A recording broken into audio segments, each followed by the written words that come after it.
Sekarang ini sudah selesai. Nah, apalagi yang berikutnya harus kita siapkan? Saya juga sudah berikan cara bagaimana caranya supaya kita ketika mengisi di sini, saya mengisi jadwal untuk matematika. Matematika itu kalau misalnya dia diberikan satu kelas itu 6 SKS setiap pekannya, maka untuk 6 kelas berarti ada sekitar 36 SKS. Nah, bagaimana caranya ketika saya mengisi di sini matematika supaya saya tidak terlalu pusing berapa sih matematika yang sudah saya isi, maka saya harus tahu informasinya di samping sini. Bagaimana caranya? Saya perhatikan sekarang, saya berikan penjelasan. Nah, berikutnya kita ke bawah teman-teman. Kita ke bawah. Sini kita gunakan sekarang. Kita gunakan definisi untuk mendefinisikan setiap mapel yang muncul, setiap mapel yang muncul. Nah, ini cukup panjang. Semoga nanti cara menginputkannya pun harus lebih teliti. Harus lebih teliti. Kita mulai dari fungsi yang pertama. Fungsi yang pertama di sini saya ngambil dari sini. Kenapa? Karena kalau di sini agak sedikit nanti kurang sinkron dengan ini. Jadi kita mulai dari yang sini aja, mapel yang itu. Nah, kita perlahan masukkan ke sini rumusnya. Sama dengan saya gunakan subgrup rumus if. Nah, kalau definisinya, kalau ini atau mapel di sini sama dengan yang di sini, jadi maksudnya adalah kalau mapel yang diinputkan di sini sama dengan yang di sini, kita katakan dia sebagai 1. Kita katakan sebagai 1. Jadi yang ini ya, sebagai 1. Atau yang ini 1, seperti itu. Berikutnya if, kemudian ketika ternyata yang di sini atau D7 itu sama dengan fisika, maka kita definisikan sebagai 2. Ini hati-hati sekali, harus dengan teliti. Selanjutnya if ketika D7 itu maksudnya adalah yang ini ya, D7 sama dengan ini, harus hati-hati. Kimia perhatikan di sini, maka dia dikatakan sebagai nomor 3. Selanjutnya if D7 sama dengan ini, perhatikan aja di sini. D7 itu yang saya maksud yang di sini tadi, yang enggak kelihatan sini ya. Kita perhatikan di sini, kemudian yang ini. D7 sama dengan biologi, maka dia adalah 4.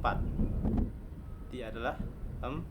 Oke, jadi 4 tulis 4. Berikutnya if D7 sama dengan ini, hati-hati, sama dengan sejarah, maka dikatakan 5. Seperti itu, dikatakan 5. Setelah itu berikutnya if sampai selesai ya, sampai ke bawah. If D7 sama dengan PAI, maka dikatakan batasnya adalah koma, dikatakan 6. Selanjutnya saya coba saja if D7 sama dengan bin, maka dikatakan sebagai 7. If ini hati-hati, if D7 sama dengan Bing bahasa Inggris, maka dikatakan sebagai 8. Selanjutnya if D7 sama dengan SB, maka dikatakan 9. Terus if D7 sama dengan PJOK, maka dikatakan sebagai 10. Selanjutnya if D7 sama dengan PRA, maka dikatakan sebagai 11, dan seterusnya. If D7 sama dengan PKN, ini yang terakhir, maka dikatakan sebagai 12. Oke, sebagai 12. Terakhir kita tutup, yang terakhir kita tambahkan 0. Maksudnya adalah ketika ternyata dia tidak diisi. Ketika dia tidak diisi, maka dia berarti 0. Seperti itu. Tutup kurungnya kita lihat ada sekitar berapa tutup kurung. Perhatikan 2, 3, 4, 5, 6, 7. Jadi coba hitung 1, 2, 3, 4, 5, 6, 7, 8, 9, 10, 11, 12 ya, berarti tambah lagi 5. 1, 2, 3, 4, 5. Enter. Oke, dapat sekarang. Berarti buka kurungnya 5, tutup kurungnya pun juga 5, seperti itu. Oke, sahabat sekalian, ini saya akan tarik ke samping. Oh, ternyata tadi saya lupa, harusnya dia dikunci dengan F4. Dia dikunci dengan F4. Jadi semua yang di sini yang ini ya, D7 AP5 nya ini atau yang bagian sini harus dikunci. Ini kan karena dia akan di scroll ke samping, dia harus dikunci, sehingga kemudian kita harus pakai harus pakai F4, kemudian ini F4, seterusnya F4, ini kita kunci AP8 lagi F4. Ini agak sedikit teliti, harus semuanya ditulis dengan sangat teliti. F4, kemudian lagi AP11, F4, AP12, F4, AP13, F4, AP15, F4, AP16, F4. Oke, sudah sini. Jadi kita sekarang bisa langsung scroll ke samping atau copy ke samping. Oke, perhatikan sampai di ujung. Oke, sehingga kemudian nanti ketika di sini terisi matematika, maka ini otomatis terbaca 1. Kalau misalnya kita isi fisika, maka terbaca 2. Ini sebentar, ini hanya sekedar membantu saja. Kalau kita isi kimia, maka terbaca 3.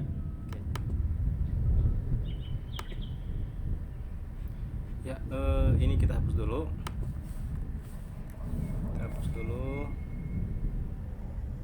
Berikutnya kita copy ini ke bawah. Nah, kenapa kita harus memasang selisih 1 di sini? Karena di sini ada selisih 1 di sini. Jadi lewati satu sel seperti itu. Nah, kemudian kita copy lagi ke bawah. Di sini selisihnya 2.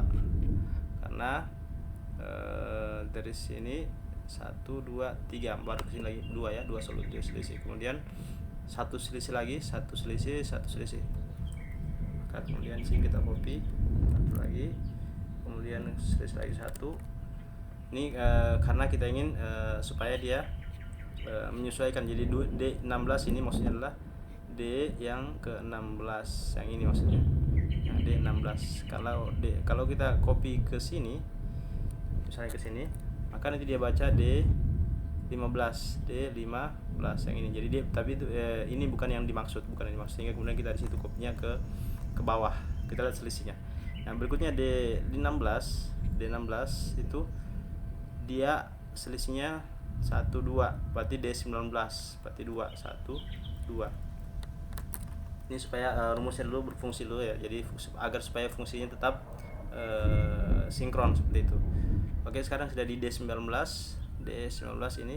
Terakhir adalah D21. Selisihnya dari D19 adalah 1, berarti 1. Oke. Nomor berikut kemudian kita tarik lagi seperti tadi. Tarik. Oke. Kemudian ini tarik lagi. Tarik seperti itu supaya dia membaca semua ke samping. Ini boleh seperti ini aja langsung. Nah, ini kenapa dia 0 semua? Karena dia belum diisi.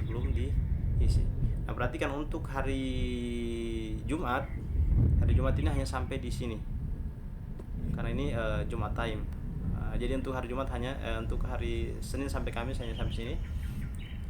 Seperti ini. Jadi D19 itu hanya sampai di sini. Nah, selanjutnya boleh seperti ini.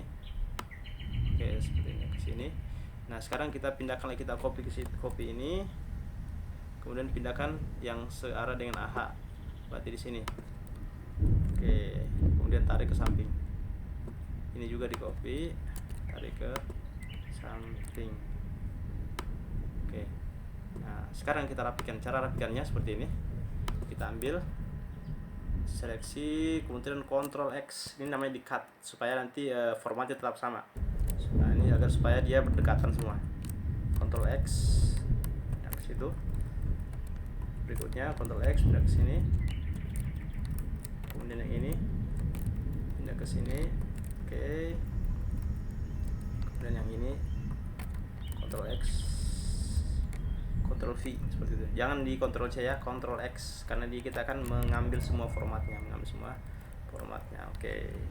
Nah sekarang udah selesai dari yang ini sampai ke bawah. Nah sekarang berarti yang ini belum, ada satu yang belum, yaitu bagian yang di jam 7.00 sampai 7.45. Nah caranya adalah dengan cara yang sama tadi, kita copy yang bagian sini. Setelah upacara bendera atau secara Senin, berarti bagian sini kita copy ini. Tunggu ya, ini supaya dia berada di atasnya, kita pindahkan ke bawahnya. Ctrl X V.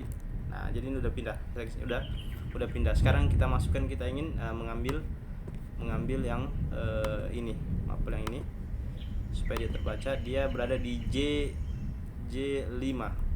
Nah di sini ini adalah yang ini kita copy, ini J7.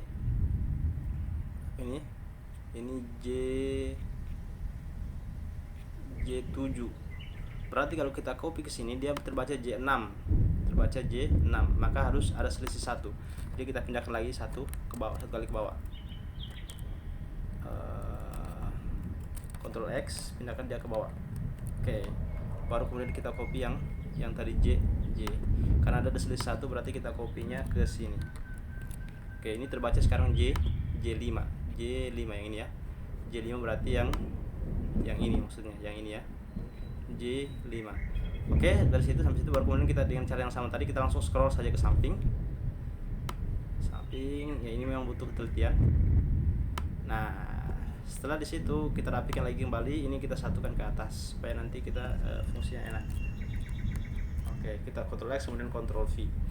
Nah sampai di sini sahabat sekalian, karena saya akan mendefinisikan angka ini atau jadwal ini, sebenarnya ini adalah mata pelajaran ya. Cuman mata pelajaran kita sudah ubah dalam bentuk karakter angka, Saya akan definisikan ke sini supaya nanti di sini terbaca ketika kita masukkan mata pelajaran di sini, dia akan terbaca sebanyak mata pelajaran itu masuk, seperti itu, Oke, jadi saya gunakan fungsi sum if. Nah yang saya seleksi adalah semua yang sini. Inilah gunanya kemudian kita membuat sebuah fungsi di sini. Kita seleksi semua. Nah ketika dia yang di sini semua ini sama dengan matematika atau kode matematika di sini, kita kasih koma, maksudnya ada ini kode matematika, misalnya kode mapelnya dengan angka 1. Nah, maka dia akan menjumlahkan angka 1 itu, maksudnya angka 1 yang di sini tadi, angka 1 itu semua akan dijumlahkan. Maka kita seleksi lagi untuk kedua kalinya di sini, double, kemudian perhatikan di sini, kemudian koma lagi, tutup kurung ya tuh. Nah sampai sini sudah terdeteksi semua angka di sini. Yang jadi masalah berikutnya adalah karena setiap mata pelajaran yang kemudian masuk itu dinilai 1, sementara di sini ada yang 12, 11, 10, maka dia harus dibagi dengan diri sendiri atau dengan angka itu sendiri. Jadi 1 dibagi 1 supaya menghasilkan 1, 10 dibagi 10 supaya menghasilkan 1. Jadi ketika di input nanti tidak muncul langsung angka 10 seperti itu. Maka di sini kita harus tambahkan bagi dirinya sendiri 1 di sini. Enter. Setelah itu kemudian kita tarik ke bawah. Oke, tarik ke bawah. Oke, di sini kita sudah dapat ya.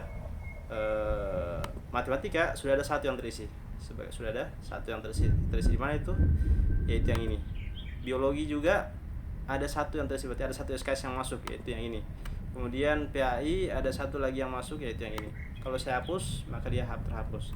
Nah ini yang kemudian akan memudahkan teman-teman sekalian yang membuat jadwal. Ketika nanti dia akan menyusun jadwal, dia akan lihat berpatokan berapa sih SKS yang disediakan untuk pelajaran. Sebagai contoh misalnya matematika di kelas 10 atau semua kelas, misalnya contoh matematika untuk semua kelas, masing-masing kelas ada 6 SKS per pekannya. Berarti kalau 6 SKS per pekan, berarti kalau ada 6 kelas berarti ada 36 SKS. Nanti tinggal yang nyusun. Misalnya matematika di sini, kemudian di sini lagi matematika, dan seterusnya dan terusnya. Nanti di sini dia kan kita bisa tulisan, oh ternyata sudah ada dua SKS yang masuk ya, untuk matematika yang kita isikan. Seperti ini akan sangat memudahkan. Dan ketika juga misalnya kita salah mengisi, misalnya di sini kita mengisi juga matematika, maka dia akan diinformasikan bahwa ternyata gurunya itu sama, jadi kita harus pindahkan. Atau misalnya kita ngisi di sini fisika, maka dia katakan ini salah juga. Kenapa? Karena fisika ini gurunya dia juga, sehingga kemudian harus diganti orangnya atau diganti mata pelajarannya. Ya, seperti itu. Nah, ini sampai sini sudah mewakili tabel atau program untuk pembuatan jadwal mata pelajaran di sekolah, seperti itu. Nah, terakhir teman-teman sekalian, tentunya kita tidak ingin menampilkan angka-angka ini. Sebenarnya ini akan sangat mengganggu, dan juga angka di atas ini juga sangat mengganggu. Maka kita bisa menyembunyikannya dengan cara klik barisnya, kemudian hit, disembunyikan. Kemudian yang ini juga bisa disembunyikan ya, ini disembunyikan, di barisnya diseleksi, kemudian hit. Oke, sampai sini udah tersembunyi, dan kemudian kita lihat dalam kondisi normal. Ini juga bisa diatur, kita pakai di tengah ya, seperti itu. Nah, terakhir ini kemudian kita kasih kuning, dan kemudian oke, seperti itu. Jadi kurang lebih seperti ini teman-teman sekalian. Semoga ini cukup membantu. Kalau misalnya teman-teman ingin memperbaiki dan kemudian membuat dengan model jadwal sendiri, bisa silakan dicoba dengan sesuai dengan kasus yang ada di sekolahnya. Oke, mungkin demikian yang bisa saya bagi dengan atau sharing ke teman-teman sekalian. Semoga bermanfaat.